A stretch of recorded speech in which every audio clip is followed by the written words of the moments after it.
Assalamualaikum guys. Hari ni saya nak share sedikit workflow untuk buat storyboard ke animatics. Jadi ini workflow pertama, workflow A. Kita akan menggunakan Adobe Photoshop. Okay. So kat sini saya akan bagi template. Anda semua boleh download PSD punya file. Jadi kat sini kita ada of course dia punya background color. Korang boleh tukar lah what kind of color nak ubah pun boleh. Nak ubah warna apa boleh ubah. Dan dekat sini kita ada beberapa panel frame yang kita boleh lukis. Jadi katakan saya nak lukis dekat first punya panel ni, frame ni, double click dekat icon smart object ni. Okay. Jadi kita akan masuk dekat dalam tu dan kita boleh buat layer baru dan kita boleh mula sketch lah. Okay, so katakan saya buat first shot, close up shot, right?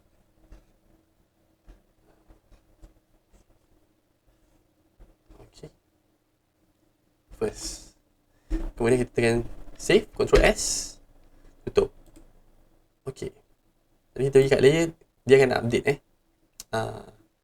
So kita gunakan smart object ni supaya senang. Nanti kalau kita dah siap semuanya, kita boleh export jadi PNG.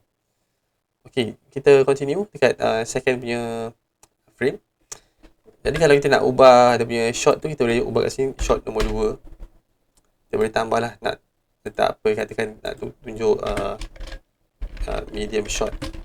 Macam tu. Kat bawah ni kita letak what kind of camera type, and camera movement ke, and unlock. Okay, so kita pergi dekat smart object, right click, double click kat smart object. Okay, buat layer baru. Jadi katakan saya nak buat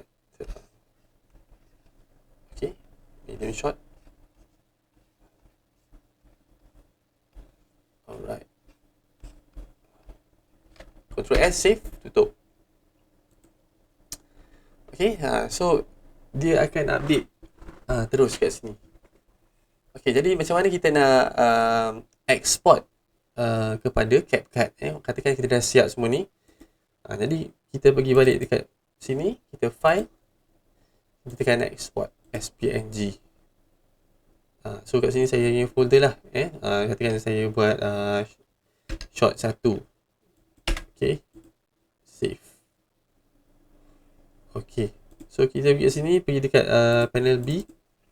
Kita buat benda yang sama, file export as PNG 2. Okay. Jadi sekarang kita buka dekat CapCut. Kita import kita punya storyboard punya tu storyboard punya file tadi. 1. Kita boleh import terus dua-dua lah. Kita boleh pilih dan kita masukkan dekat kita punya CapCut punya timeline bawah ni. Okay, so kat sini kita boleh adjust lah nak berapa lama duration dia. Katakan ni kita pendek, yang ni panjang. Mungkin kita nak letak balik sini. Okay, dan kita tekan play ataupun spacebar. Jadi kita ada kat sini, kita boleh adjust dia punya timeline nak berapa lama. Okay, dan akhir sekali kita export. Jadi katakan saya export jadi video. Pilih format H264. Okay, dan kita export dekat file folder yang kita nak. So saya ambil folder storyboard, saya export jadi animatics. Kita namakan dia animatics. Okay, so itu basic untuk buat menggunakan workflow daripada storyboard di Photoshop. Dan okay, kita masukkan ke CapCut, kita susun dan kita jadikan dia animatics. Okay, animatics yang beginilah. Okay, jadi saya harap anda semua boleh cuba untuk buat storyboard dan animatics. Okay, selamat mencuba, terima kasih.